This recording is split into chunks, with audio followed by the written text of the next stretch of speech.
নিসফে শাবান বা শাবানের মধ্য রজনী অথবা যেটাকে আমরা শবে বরাত বলি, এই রাতে আসলে আমরা কি আমল করব? আমরা অনেকগুলো আমলের পসরা সাজিয়ে বসি এবং সে আমলগুলো যদি বিদআত হয়, বিদআত কি সুন্নাহকে ঢেকে দেয় না?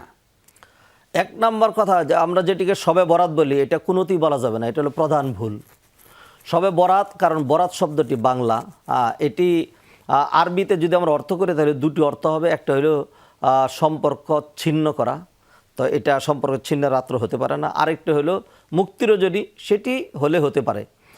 বরাতটা ফার্সিতে এটা ভাগ্য হিসেবে ব্যবহার করা হয়, আরবিতে এটা ভাগ্য নয়।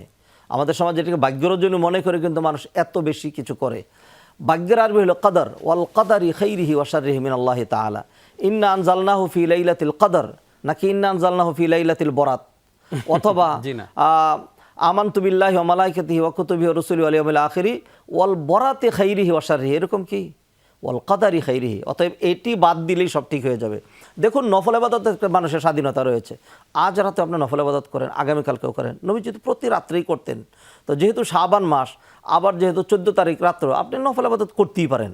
এবং নফল ইবাদতের মূলনীতি হলো আল মুতাতাওয়িউ আমিরু নাফসিহি, যিনি নফল ইবাদত করবেন তিনি সিদ্ধান্ত নেবেন তিনি কি করবেন। আশা করি আমি আগামীকাল আমার অফিস আছে, আমি হয়তো আজকে করতে পারবো না। জি।